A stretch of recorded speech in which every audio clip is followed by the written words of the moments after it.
Hello. Okay, so gonna try and knock out a couple videos because I don't have much time. I'm a single mom, so my kid's always around. At this moment, he's not. So I was thinking to go ahead and answer some questions. I get a lot of questions about what programs I use, what equipment I use, tools I have, just lots of different things like that, beyond the, the how to do this, how to do that thing. So, and there's a couple of answers I've already actually, or questions that I've already answered on my Facebook group page, but I figure why not just post them for everyone, because I know that not all crafters have a Facebook page. So I'm going to go ahead and just post my, answers here for you guys. If it helps anyone whatsoever, then good. But yeah, so this video is going to be about what tools that I think every crafter should have. So if you're a newbie, if you want to start making party decorations like I do, you want to grow a crafting business or anything like that, these are a couple of basics that I think that everyone should have. My specialty is paper crafts. That's why my name is Adriana's Paper Crafts. So these are mostly like paper oriented. So if you're trying to get into like wood burning or mostly making like cups and stuff like tumblers, I'm not going to have that information for you because again, my specialty is paper crafts. Hopefully I can still help someone. Maybe you're into scrapbooking or you want to get into it or something like that, then cool. And if you have been in the game for a long time, then you never know. I could possibly show you something that you haven't tried before. I personally have been crafting since 2015, although since I was in high school, I used to be into scrapbooking. So there's things that even I didn't know till just like this past year, so I think I can help people. But let's just dive right into it. I guess for paper crafting, the most important thing you really need is paper. So there's a lot of different types of paper out there. This is obviously cardstock.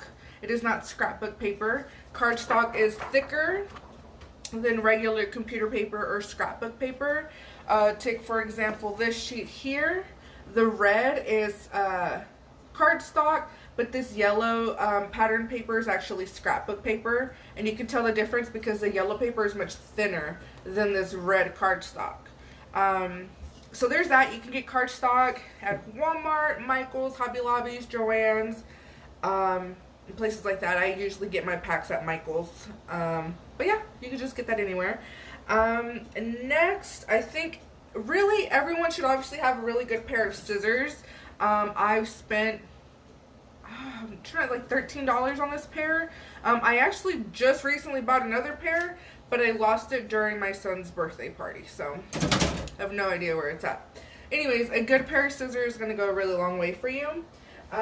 Also, after scissors, it's funny because I actually don't use my scissors too much because I have it crooked, so obviously that cuts everything for me. But a paper trimmer is really good. So I actually have 3. This was my first one here. It's a Recollections one from Michael's. As you can see, it's very faded. But I like this one, and I've kept it for all this time because it comes with the trimmer blade and the scoring blade. So this here kind of just, it doesn't cut, it just leaves an impression on the paper if I want to then fold where that impression was left. So it just really makes folding very easy for me. So if I'm making tons of like table tent cards, I use that. So I think that's really cool. This one was my next one. This one, I believe all of these extend out to get bigger. This is a Fisker's one, you can tell from the classic orange. There's absolutely nothing wrong with this one except that the blades on here, they get very dull, like very fast. And so I was looking into getting another one. I ended up going with this one. This one I actually got from Walmart, whereas the other 2 I believe I got from Michael's. I kind of like it. I got this one because what was supposedly different is that the blade, instead of it being like a normal blade, it's a rotary blade. It's round. I don't think you can tell. See that? But it's, the blade right here is round. Sorry. versus like a little pointy arrow. But I think mine was like defective, and I think there actually went like a whole set out that were defective, because I have read online that instead of like the blade going where it's supposed to go, it's like offset a little bit. So I don't know. I like it, but you have to really press really hard. You have to be on a perfectly flat surface, which my desk is actually not flat. It's angled a tiny bit, like it goes from low to like high. So it doesn't really work very well for me all the time. But I mean, what are you gonna do about it? I don't have time to be returning stuff, so I've kept it. After that, a really good tool to have, or tools to have, is either a Exacto knife or a box cutter. So as far as the box cutters go, it's because I work with poster board a lot. I also ship, you know, nationwide, so I work with boxes a lot, and I like to recycle, and sometimes I need to cut a box or like make a box. So I use this. If you do get an Exacto knife to work with foam boards, maybe you want to make photo booth frames, or you want to make your own boxes, or you know, anything like that, I definitely do suggest getting a good one. This sucker's heavy. This one was from the auto department of Walmart, and it was like $10, $11, $12. But that's because like the little dollar ones, I think you can get some from Dollar Tree, it's not gonna last you. Those blades are gonna break. This one, I think I've only used up like 1 or 2 of, you know, the little segments of the blade, and it's still hanging on really, really, really well. So there's that. Next, adhesive. That's what took me years. I know, it's so stupid. It took me years to understand how many types of glue or, you know, adhesives that there are out there. I used to only work with, you know, hot glue or wet glue, which when I say wet glue, let's see. Well, technically this is wet glue. Anything that, you know, is wet and it oozes out, and you know, and you have to like allow it time to dry, that is wet glue. And that's all I used to use, and honestly, I hate wet glue. I hate it so much because of the fact that it takes a long time to dry, but also because depending on what kind of paper you're using, it shows. Like, it kind of warps your paper a little bit because it's now wet. I can't stand that. So, but again, if that's what you want to use, that's totally up to you. Now, continuing on that, I saw a video, I want to say it was on Instagram. It was a sped up video of someone making a paper quilling design. If you don't know what paper quilling is, it's people who work with really little tiny strips of paper to make really big intricate designs. That is actually what got me into the whole party decoration thing. I didn't know what I wanted to do. I just knew that I liked working with paper, and I started with paper quilling. So that's actually how I got these little tweezers, which I'll go over again in a minute. But it was a video like that, and the girl was applying glue to the paper.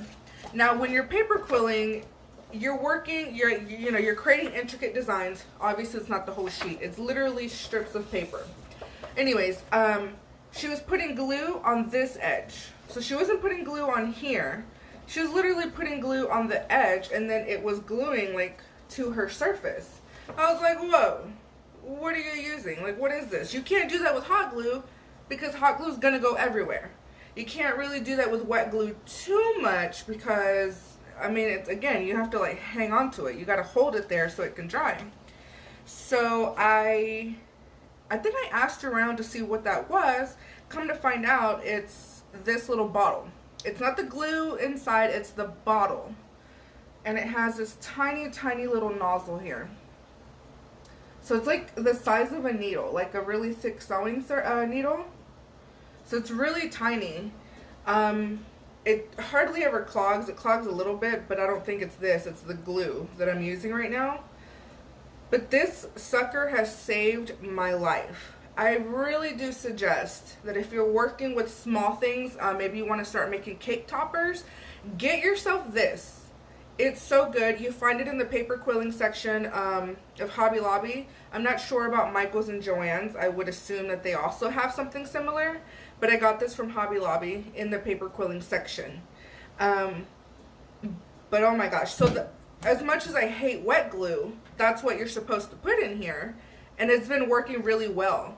And I think it's just because, again, when you're working with such a fine, thin, small amount of wet glue, it's not going to warp your paper and it's not going to smear everywhere. So I love this thing. It's literally my go-to glue now. It's crazy. Beyond that, other adhesives you can use is spray glue. I used to use this a ton, but I'm just really picky with my spray glue. This is just from, what is it, Alien's Tacky Spray. I think I got it from Joann's. Oh no, Hobby Lobby. The tag is still on there. I'm just really picky with it. I actually normally use industrial strength spray glue that you get from like the paint aisle of Walmart. So if you want to use it, you can. Just be warned, it is very messy, it is incredibly sticky, and if you're going to use spray glue, you might as well go ahead and at the same time purchase Glue Gun. It removes adhesive from stuff, so like if I wanted to remove this sticker without leaving any adhesive on there, I would use some of this to wipe it off. So my first Cricut machine, it is the Cricut Explorer Air 2. It looks really dirty, but it's because I use this around it a lot. So a lot of spray glue is now like adhered onto my machine, and then it catches dust. So it looks disgusting. It looks like it has lots of like grime, but it's because dust stuck onto it because of this. So I don't use spray glue too much now. Also, I've already talked about this in my last video, but double-sided adhesive tape. This is from Hobby Lobby, but you can get it either Hobby Lobby, Joann's, Michael's, and I think at some Walmarts. Walmart mostly sells glue dots. I personally don't like glue dots, but it's up to you. But this has saved my life. I use this for chip bags, for cake toppers, for really everything. I'm working on a banner right now, a Daniel Tiger banner, and I used this tape to tape these down. They come in different sizes, like this one's pretty thin, and they do come in thicker ones, but I don't use them too thick. So I love that. I think everyone should have that. Glue dots, this kind of, or foam dots really, the foam glue dots, whatever they're called. By the way, this I got from Michael's, I believe, the other day, but I actually prefer the roll that you can find at Dollar Tree. Because I love it. They come in these like big thick squares. I'm down to my last 3 squares, so that's why I don't have a roll to show you. But it's $1. It's $1, and it like lasts me forever. And again, there's like the squares are big enough to where I just cut them to the size that I need. So good hack for you guys.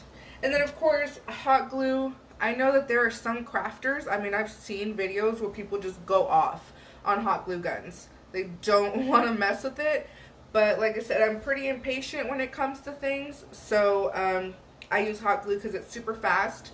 I personally use a high temp, smaller nozzled glue gun.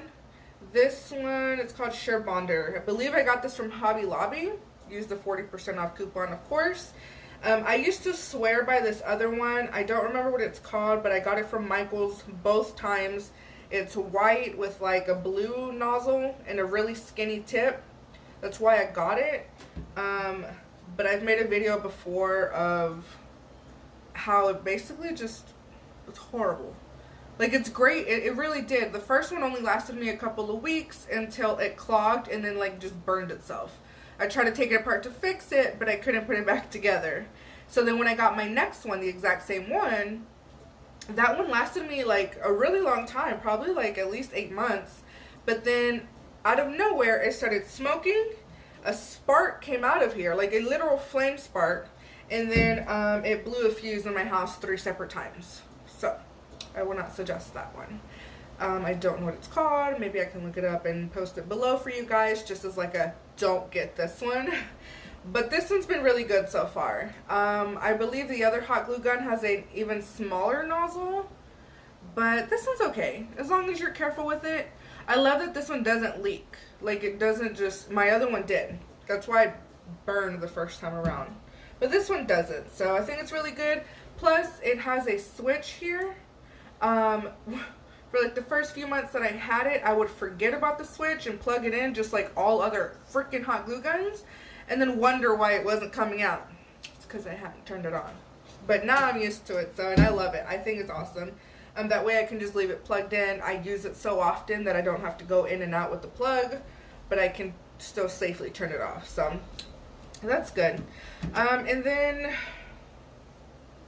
I think one of the last important things you really need as far as tools goes is a good pair of tweezers. I don't mean eyebrow tweezers, though there are two that I use sometimes. But anyways, I clean them, okay? This one here comes with my Cricut stuff. You can use this one if you want. You can buy it. I actually think it comes in a pack. I don't know if you can buy it by itself. When I first opened the, the tool package and used it, I thought it was so stupid. Because normal tweezers, in order to grab something, you have to pinch them together. So, like this one, you have to pinch it together, right? This one is the opposite. If you pinch it together, it opens. So I thought that was really stupid. I could not get used to it. It took me the longest time, but now I love it. So if I need to be like real gentle with something, I use this because it doesn't pinch really hard or anything like that. So like earlier today, I was putting the stickers I printed out onto this yellow label, and I was grabbing the white tag and then sticking it lightly on here. So that really helped. It really helps when you're working with small things. Like this actually. This cake topper I made today, I used it for, actually I used it for both the red 3 for the dog and then for these letters here. Just because I like to hover over whatever I'm doing to ensure that it's like right in the middle. But especially for these letters here, you want to make sure that you're not just like getting it all over the place. So a good pair of tweezers, and like I said, I probably have about 4, but my 2 go-to ones are the Cricut one and then these paper quilling ones. So these, you see how thin and fine they are? These are definitely, like, again, for like letters like this, or for anything really intricate that I need to use, or also if anything's really stuck onto my Cricut mat, I mean, this sucker will get in there and get it. Whereas this is like really gentle and So these are normal tweezers, but they're super sharp. I actually have poked this into my skin like really bad one time. It was horrible. But yes, it says Quilled Creations on it, and you can get it in the paper quilling section. I've had this since like 2014, so I don't recall where I got it.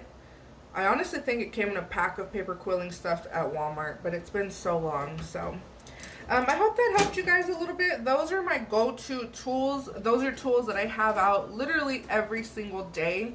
Of course, I may not have all of them out at one time, like all the different glues and stuff, but I do use these tools at all times. I keep them very close to me. So I have this literally right next to my chair. My computer is right in front of me. And yeah, so none of these are ever far from me, and I'm constantly like refilling up on like this and my foam dots, hot glue and all that. So hopefully this video just kind of, gives you guys some perspective on what kind of tools you would need if you wanted to start crafting more. And yeah, let me know what your favorite tool is. I mean, there are definitely things out there that can make my life a little bit easier, and maybe I just don't know about them yet. So hope you guys like this video. I hope I didn't bore you for too long. And if you want to reach out to me, make sure to follow me on Instagram, Facebook, and of course on here. See you guys later.